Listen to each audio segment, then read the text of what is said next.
아무리 정치가 말로 하는 거라고 해도 요즘 이분의 발언은 항상 문제가 되고 있습니다. 자유한국당 나경원 원내대표 대구 장애 집회에서 문재인 대통령들 지지자들을 성매매 여성에 빗댄 표현을 해서 논란이 되고 있습니다.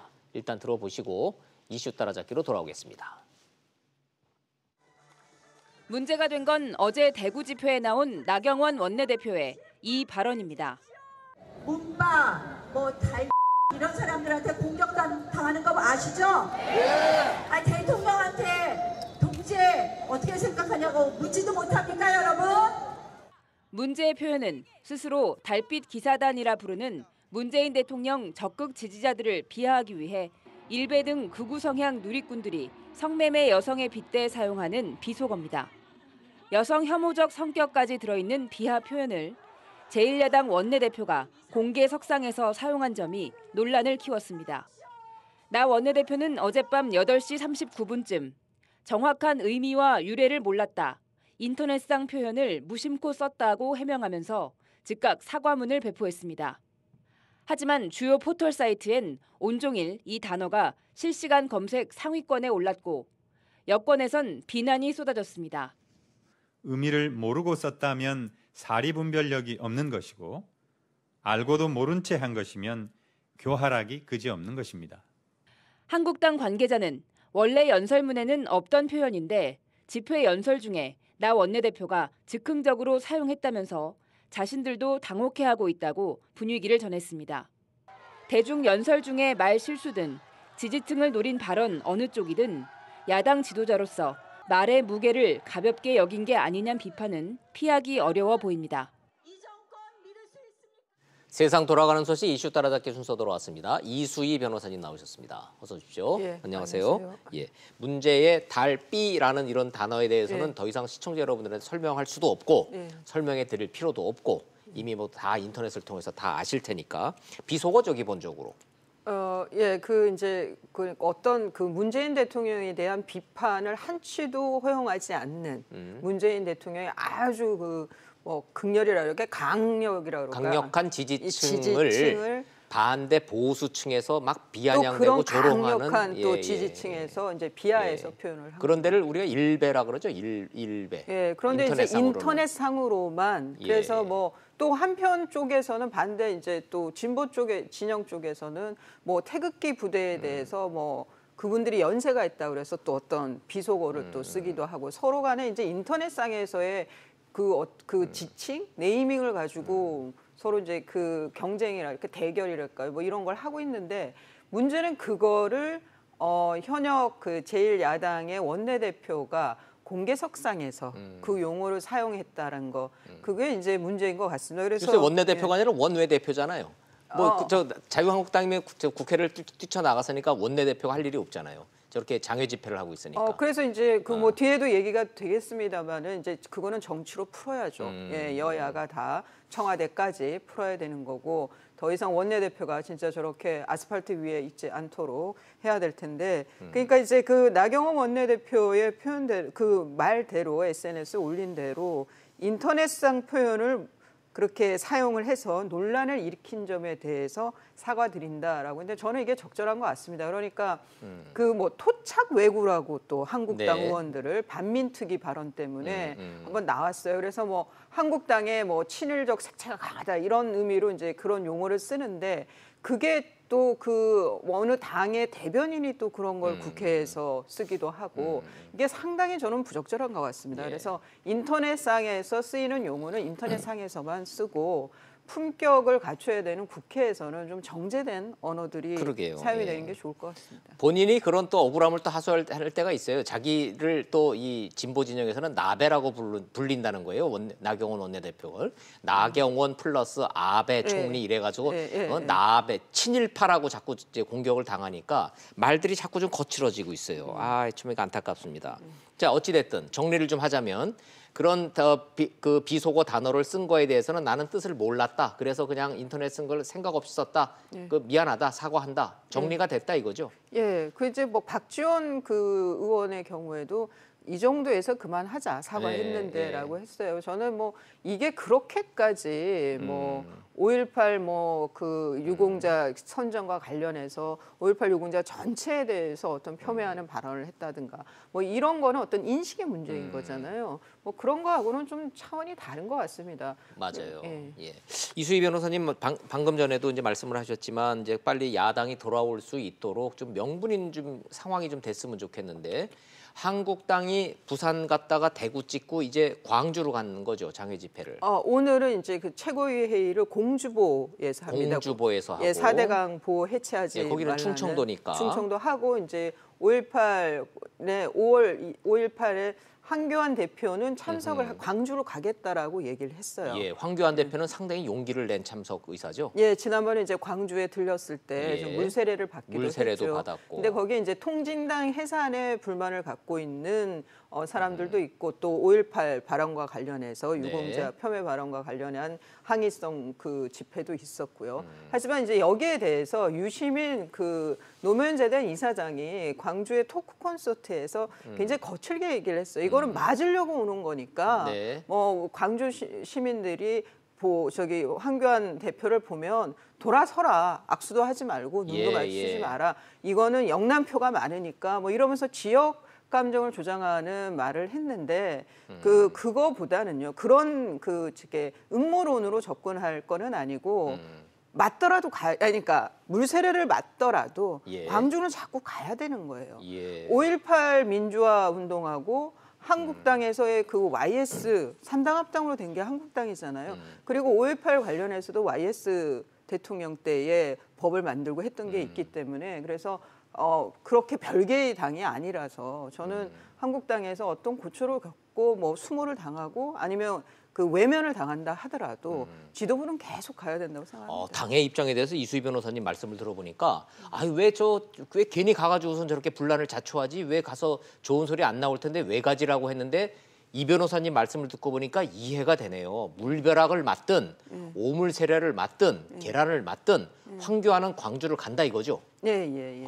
정치적으로 그러는 거 욕을 먹어도 가고 계란 세례를 맞아도 가고 물벼락을 맞아도 간다. 이건 명확한 입장입니까 이제? 예, 그런 것 같습니다. 그래요. 그런데 거기에 대해서도 이제 가야 된다고 하는 입장들도 많아요. 예. 그러면 그게 이제 가서 그러면 나한테 뭐 물벼락을 꼭 던지겠지. 그러면 이거 그림 나오겠지. 그걸 의도하고 그럼 갔느냐?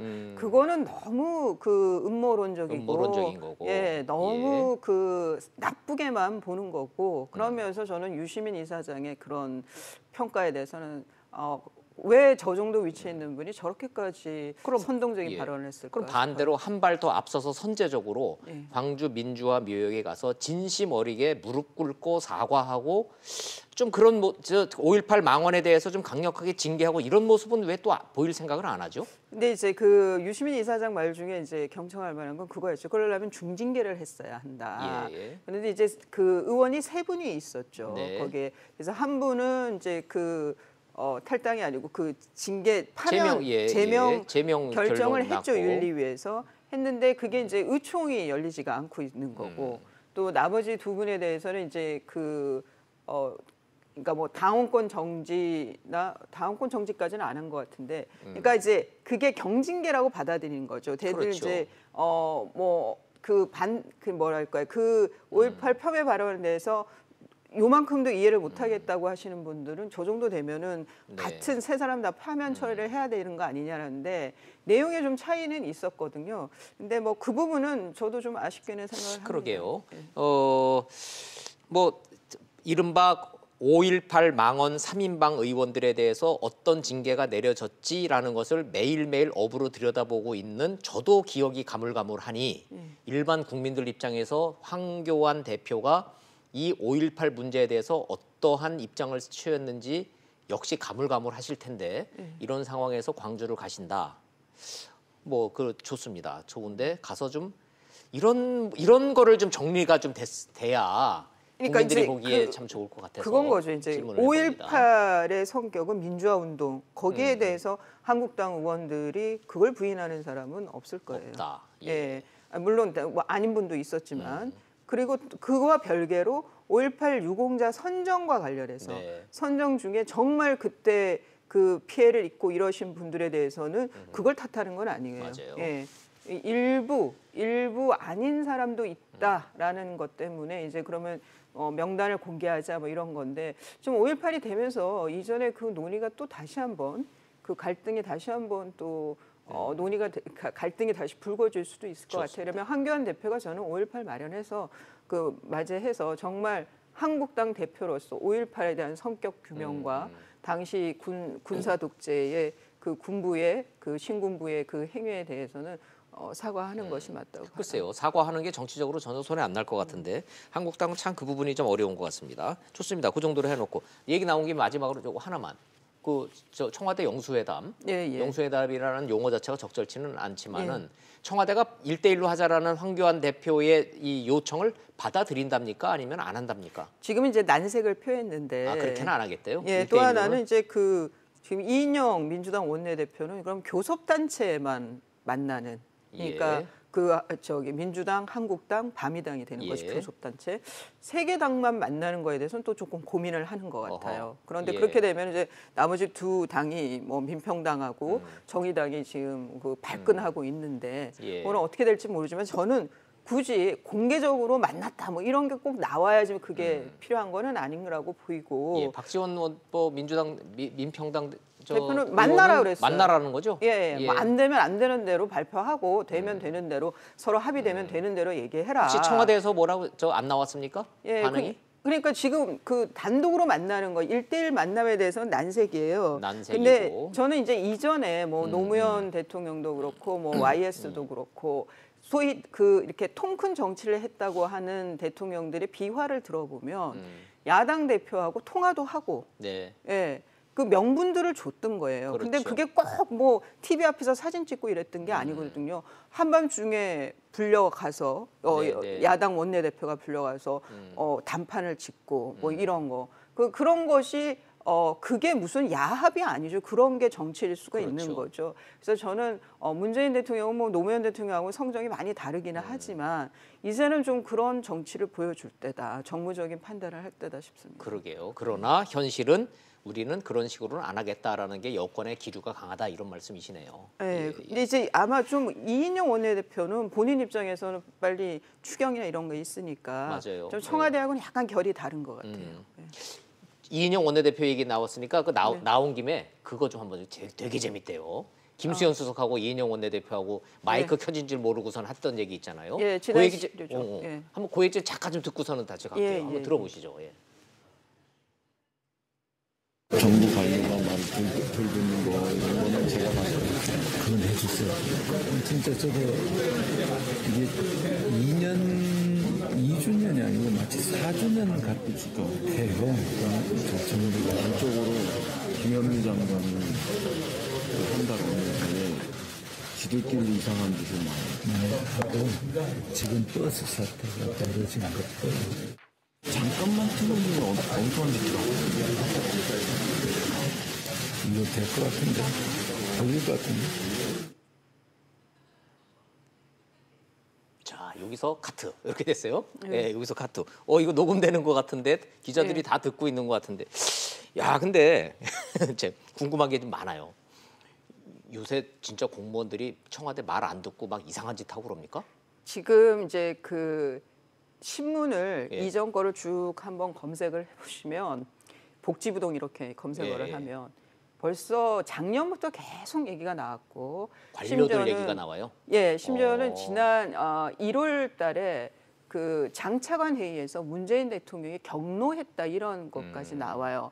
복지부동 뭐 안일한 태도 뭐 네. 이런 거에 그러면서 공무원이 규제 대상이 혁신의 대상이 되면 안 된다 뭐 이런 표현까지 나오는데 그리고 또 정원석 전 그 정의당 의원의 경우에 SNS에 뭔가 이 그 관료들이 움직이지 않아서 청와대에서 힘들어한다 뭐 이런 SNS를 올렸다가 문제가 되니까 뭐 청와대에서는 그거 아니라고 했지만 그러니까 저는 저것이 지금 최근의 현상은 아닌 것 같습니다.